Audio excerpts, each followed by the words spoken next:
Hey, everybody, and welcome into an off night. There is no Astros game today, but we do have some news to share with you, not only about Brice Matthews, but let's talk about Justin Verlander a little bit, and we'll look at the pitching matchups versus Oakland in the upcoming series. Let's start right now. Jainel Diaz, this is Locked On Astros.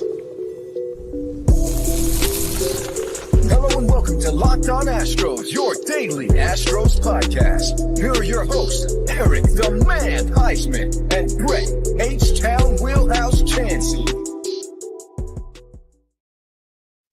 Hey there, and welcome into this edition of Locked On Astros. I'm Htown Wheelhouse. You know where to find me at Htown Wheelhouse on X, Instagram, and TikTok. You can find me at Stros411 on X and on Facebook. You can also find me at Back to the Bullpen on X, on Instagram, on iHeartRadio, YouTube. Go subscribe to that channel as well. But look, make sure you make Locked On Astros your first listen every single day. Make sure you make Locked On MLB your second listen every single day. That is hosted by Paul Francis Sullivan. Please call him Sully. He would prefer that. And this episode is brought to you by our title sponsor, Game Time. Game Time brings you a special with the code Locked On MLB for $20 off your first purchase. Just download the app. You've heard me talk about it. Check it out. And later on, I'll give you even more great details on that amazing sponsor that we have here. But thank y'all for tuning in. This is an off night. It is a night where NFL football is going on. We know it is Monday Night Football time, and that is fine. That is okay. We will still talk Astros baseball. That doesn't bother me any. It doesn't intimidate me at all to go up against Monday Night Football, because I know that our faithful fans and faithful followers will be here. 41 of y'all are already in.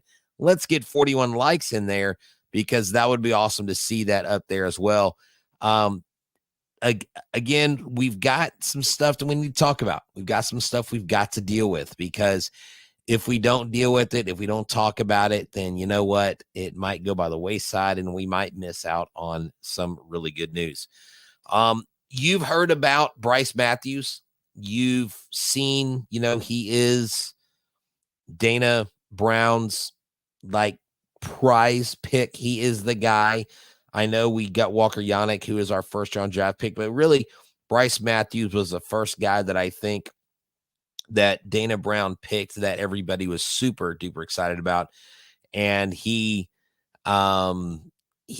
been doing some great things. He has moved his way through the minor leagues. Right now they have promoted him to AAA. The 22-year-old has 15 home runs, 29 stolen bases, and a 936 OPS in 67 games this season. He's absolutely killing the baseball. When you look at his numbers all across the board as he's moved up through our system, he just continues to impress everywhere he goes. As he jumps, he gets better. The kid out of Lincoln, Nebraska, actually out of the University of Nebraska, Lincoln, out of Atascocita High School. No, didn't mean to throw some shade at Atascocita, but he went to Atascocita. He's literally only been in the minors 2 years. And this kid has really been doing a great job. I mean, he's got the numbers to back it up. This year he has 15 home runs. He has 19 home runs total in his career, 19 home runs, 96 hits, 370 at bats, 260 overall average, 392 on base, 470 slug, 864 OPS, 47 stolen bases for his minor league career in the 2 seasons. When he was in college in 3 seasons, he stole 39 bases, and he did that in 138 games. So he's actually upped his steal rate. He's doing a lot better. And this kid plays a couple different positions in the infield. And the question is, where are they going to have him play? He's only played 2 games at second base.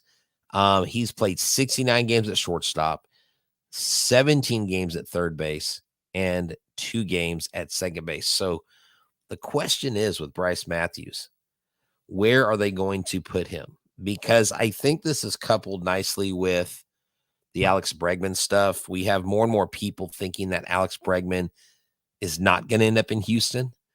When you enter free agency, it's you and 29 other teams. The probability of getting a player back goes way down once you hit free agency. So is Brice Matthews going to be primed to play a to play a third base role? Would you want to put him there? And he's only played 17 games there, but he has 30 assists. He's turned 6 double plays. He's had 17 putouts. His fielding percentage is .922, a little bit higher than his .918 fielding percentage. And it bears the question, where will Brice Matthews fit in? Where will he find himself in this lineup? Because at the end of the day, the Astros are going to want to use him. Chico's like, Alex is gone. You know what? Yeah, look, I don't think Alex comes back, but Willy Adames apparently is garnering a lot of attention, and the talking heads at MLB Network today seem to think that Adames will get the bigger contract because he's younger. So there's some competition for Alex Bregman. Michael asks, how many players can we have going into the playoffs? Someone mentioned we had too many pitchers. Yeah, so the playoff roster for MLB is it has changed since the last the collective bargaining agreement. The teams submit a 26-man roster. Prior to 2020, it was 25 to each round of the postseason, comprised of postseason eligible players. They can request permission to replace a player if they need to. A pitcher may only be replaced by a pitcher. A position player can only be replaced by a position player. I think there is a limit on how many pitchers you can have. It might be 13. I'm not 100%. I'm sitting here looking for that right now as we speak. On the 26-man roster, let's see. You can have 26-man roster. Teams are limited to carrying 13 pitchers during this time. Okay, so from opening day, August 31st through September, you can have 20. You can only carry 13 pitchers. Okay, when clubs carry 28 players, they'll have the limit of 14 pitchers. There is no word. I don't see a playoff limit on the pitchers, but I'm pretty sure the Astros will fashion that in the way they see fit. Jay Roberts says the Astros must spend money either at third base or first base next year. I would think they spend it at first base if they're going to spend money. But, I mean, are they going to move Yainer Diaz eventually to first base? I don't know. Are they going to put Dubon over there? I know he's a utility guy. But let's stick with Brice Matthews for a second. Brice Matthews, this kid can hit for power. This kid can hit for average. He can steal bases. He's got, doubles, triples, home runs, RBIs, stolen bases. I mean, the kid just does it all. 68 walks in 2 seasons, 95 when he was in college. So he's got some darn good numbers. His career, all levels, 285 overall, 928 OPS. OPS has never dipped under. His OPS is 862 in the 2 seasons combined. But when he was with Corpus Christi this year, 9 home runs, 872 OPS, 252 batting average. Remember, he was injured. He came back from the injury and caught fire. Hit a lot of home runs really quickly. That was nice to see. So we'll probably see Brice Matthews in big boy camp this next spring. He can probably play himself into a spot next year. He is 22 years old. He did play college ball. Jordan at first base, everybody keeps saying that. I don't see it. I mean, think about how flexible you got to be. Now, I know John Singleton isn't necessarily the most flexible, but he plays the position well. Do you really want Jordan making those stretches, doing the splits, making that catch at first base? I don't think so. I don't think he would be a good fit for first base. So right now you've got Yainer Diaz who could learn it. I almost said Joey Loperfido. Sorry about that, Joey. But I mean, you wouldn't put Brice Matthews over there. You've got Shea Whitcomb. I'm sorry, DeCenzo. You've got him. I don't know how he pans out. But Jay Roberts says he likes Yainer as primary catcher. I like him as elite catcher. I think he can become an elite catcher. I agree with you, Jay. I do agree with you. Singleton cannot run. Well, Singleton doesn't profess to be a speed demon on the diamond, okay? But you can't deny that John Singleton has played some pretty elite first base. You know what? Let's talk about this a little bit more, but I want to talk about the questions that loom over Justin Verlander, and I want to connect it to some of the things that he said, that he's saying, not me, but that he's saying.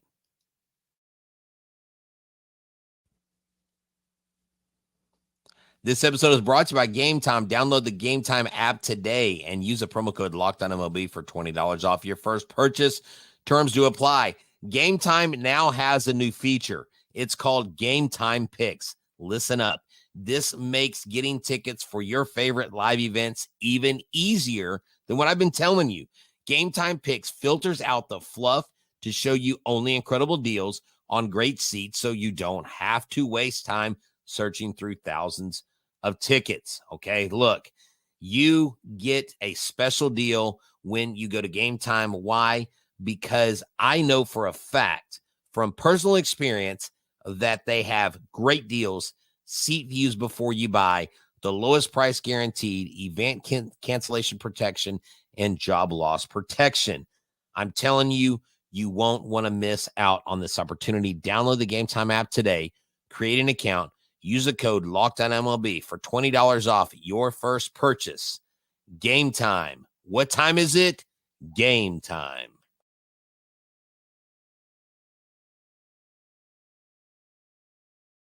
That's right. Thank y'all for tuning in for that awkward. I don't know if I like this. I don't know if I like this color in this shirt. I didn't take time to change out of my work clothes, kids. So I went from work to dinner to here. So I'm here. I'm in the chair, baby. And let's talk about Justin Verlander. Justin Verlander, I've got a quote here from him, and let's see what he says. He says, I found myself behind a lot because I wasn't able to land my off-speed pitches. Remember, I talked to y'all about that last night. Those off-speed pitches really threw his game plan for a loop, and they had some damage on fastballs because of that. That's right. You make mistakes, or if you can't land the off-speed, what are they going to do? They're not even going to swing at the off-speed. They're going to wait for the fastball. Good job, kids. I thought the fastball was better today overall. The off-speed was a bit inconsistent location-wise, which got me into a little bit of trouble, a lot of bit of trouble. But ironically, I thought the stuff was better than on September 2nd in Cincinnati, particularly my feel, especially the fastball. Now, I want to stick on that comment. I remember talking to Justin Verlander after his first rehab start this year at Sugarland, or just being in there listening to him break down and dissect what he did on the mound, what he was looking for, the boxes being checked, all that stuff. And yeah, Mr. Powerhouse, I was hoping he'd be ready too. I think Justin was hoping he would be ready. I have to trust him here with this quote where he says, I thought the stuff was better than on September 2nd in Cincinnati, particularly my feel, especially the fastball. Even though the results were way worse this time, at this point in his career, he has to start thinking in his mind, okay, I'm doing well. Now I've just got to get the location down. I got to get my repeatable mechanics down, because if those mechanics are tweaked just a little bit, it can throw everything off. I mean, Mike Stanton tells me the reason why, look, I know you can't trust JV, but I've got it. I'm just going off his words right now. I'm not talking about his performance. But Spencer Arrighetti is so effective when he is effective because of his arm angle. He almost comes in 3/4, almost sidearm with the way he releases the ball. And so therefore, his picking up his pitches when he has his pitches working are tough. Justin Verlander's not so mysterious. He comes over the top the same way every time. And again, if that off-speed pitch is not working, then he's going to get obliterated. But I can tell you, it was a long time in between starts when he gave up a grand slam. And this is how long it's been since he's given up a grand slam. I want to make sure I get this right because I was reading this earlier. It had been Verlander's time. So right here, the grand slam in the third inning was the first grand slam that Justin Verlander gave up since April 11th, 2010. 14 years and 150 days in between grand slams allowed. That's the second longest all time. And he is just the third pitcher to have a span of at least 14 years between grand slams, including joining John Franco and Clarence Mitchell, who did it in 1986 to 01 and 2011 to 1911 to 1925. In between the two grand slams, Verlander threw 563 pitches and faced 148 batters with bases loaded. So he gave up one grand slam and to 148 batters with bases loaded. You know, I'm always positive, always Stros, guys. Thank you, Brian McTaggart, for writing that. Isn't that crazy? 14 years between grand slams. So the reason why I say that is I don't see Justin Verlander giving up another grand slam anytime soon. Okay. So Michael asked this, Brett. So if JV has another bad outing, does that take him out of the playoff rotation? Not yet. It gets him closer to not being on. It takes him closer. Now, if he goes the last two starts or last three starts and he doesn't, yeah, I know he gave up a 3-run in a grand slam in one game, Alec. I'm just telling you that the grand slam he gave up, he doesn't give up grand slams all the time. This was an anomaly. This is where baseball became baseball. So, hold on, guys. I'll get to y'all in a second. But Justin Verlander, I think he gets one more start. If he gets better, that's a good sign. If he craps a bet again and then does it again, I think he might be in danger of not being on this roster because now even the Astros beat writers talking about it. IT guys like, hey, don't do the back of a baseball card crap with JV. He has to be much better soon. The legacy of baseball. Hey, look, IT guy, I agree with you. Okay. I agree with you. But this, I think, is a more interesting question. And Jay Roberts asked this. If you're listening, you've got to come watch our show on YouTube. Brett, do you think JV would take himself out of the playoff postseason rotation? I would like to think that JV would want to do what's best for the team and not let his ego override. Does he risk ruining his legacy by allowing himself to not be on an ALDS playoff series? I don't know. But if you leave him off one and your guys go out there and dominate, do you make the case to put him back on?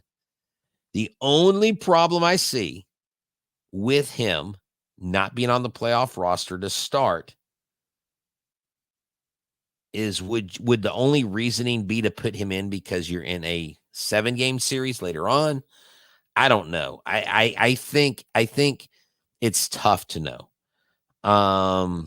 Right here, Alex says Dana didn't want to trade him. The owner most likely made him. We we need to cut our losses after this year. Well, I don't think Justin Verlander comes back after this year. I have a friend, Rick Griffin, who just wrote an article today for Texas Baseball Report, and he seems to think this is the end. He said Justin Verlander wants to pitch a few more years, but he just doesn't see it in the cards. Who knows? When he came here in 17, I know it was a few years ago, everybody thought he was done in 17. He turned it around. Well, that's obviously the opposite of what's happening. But here's what you have to remember, and this is what I've been thinking about this, but I haven't vocalized it. So I apologize for not sharing this complete thought. Even if Justin Verlander is a part of this playoff rotation, you have a bullpen that you can rely on. If you have 3 other starting pitchers that are locked down, that are going to be nails, then you've got that one game, kind of like what the Rays do, call it a bullpen game.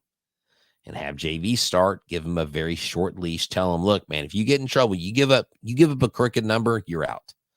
3rd inning, you've thrown 40 pitches, you give up 3 runs, we're pulling you.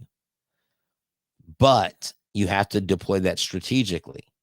If you make him a game 3 starter in your game 1 and 2, you have had 7 innings by starters and you haven't used your bullpen that much, you can do that. Guys, remember, we're playing chess, not checkers here. This is not as easy. This is not as easy as you would think. Just playing someone or not. Let's talk about this more in the last segment. And I want to talk about the matchup with the A's and go from there. This episode is brought to you by PrizePicks. Download the app today and use the code LOCKEDONMLB for $50 instantly. When you play $5, America's #1 fantasy sports app with over 5 million active members like myself.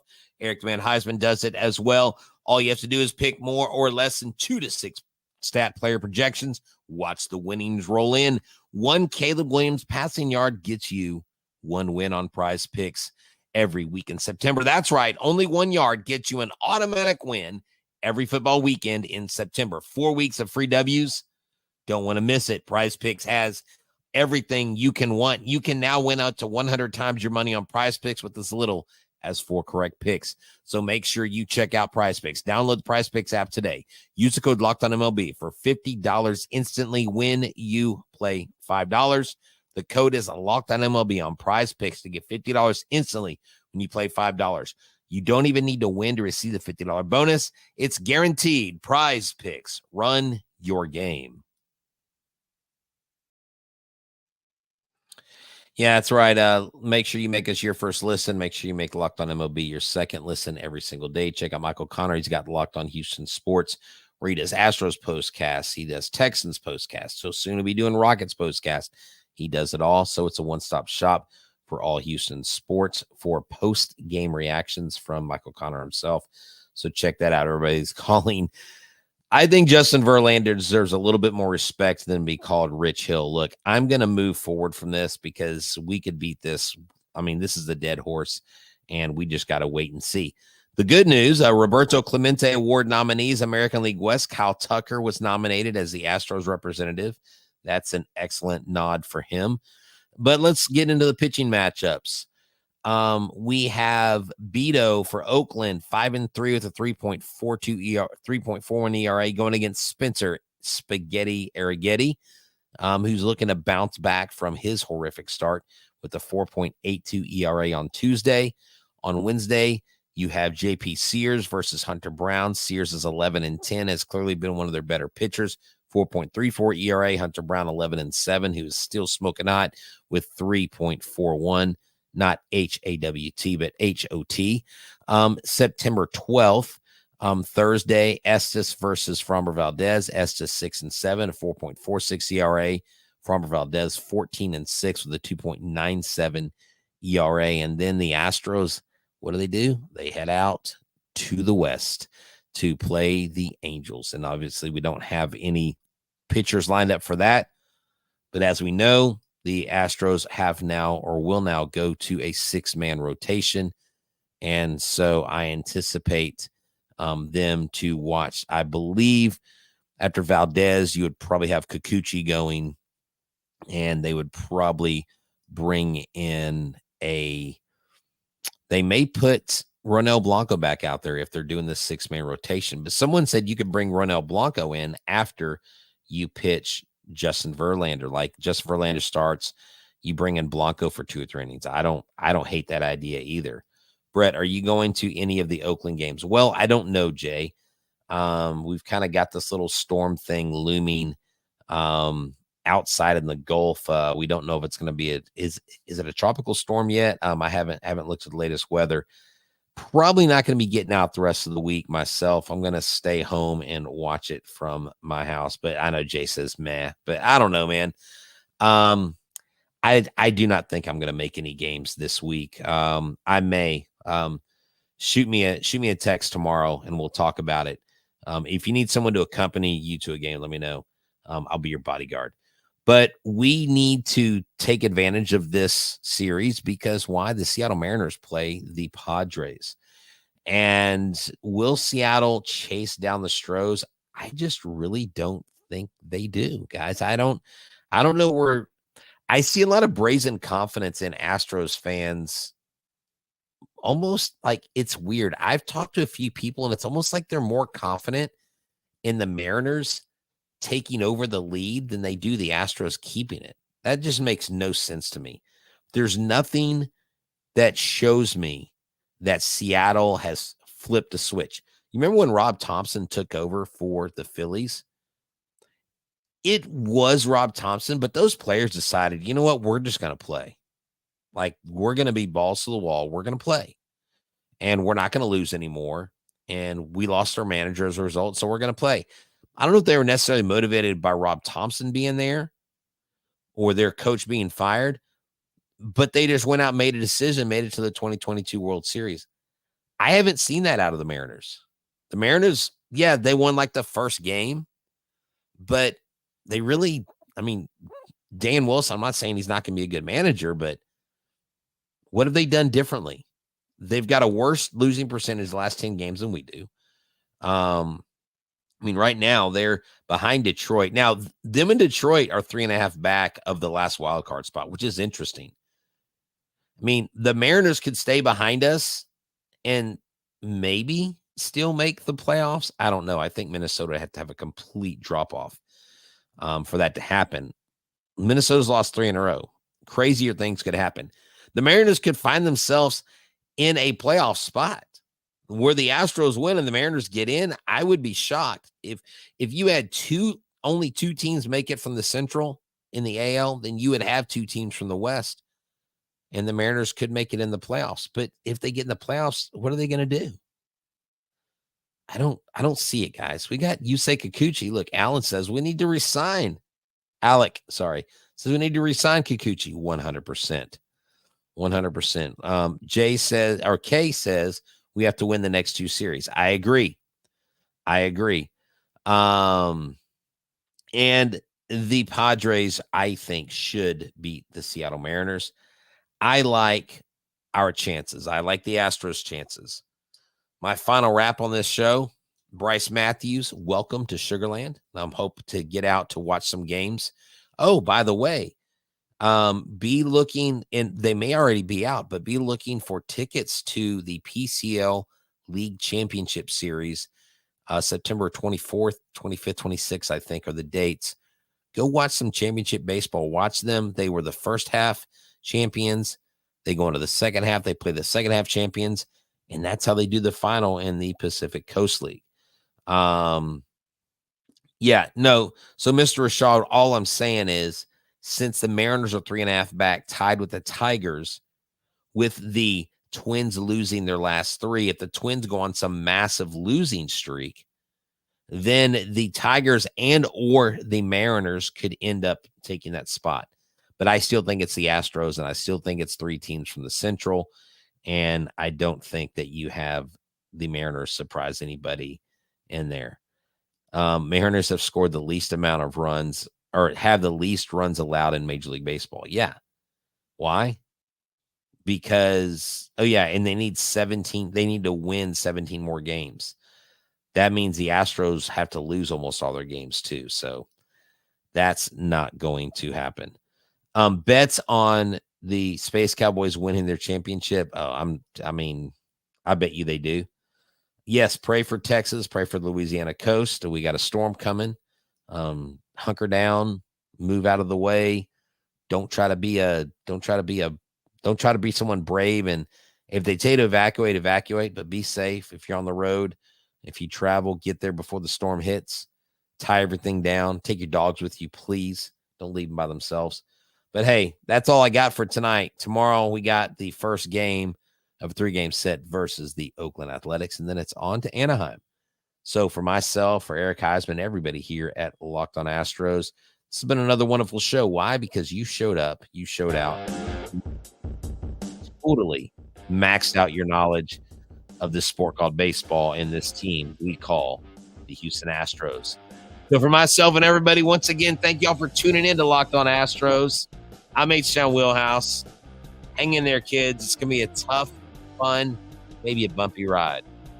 But make sure that you make us your team every single day. Go Stros.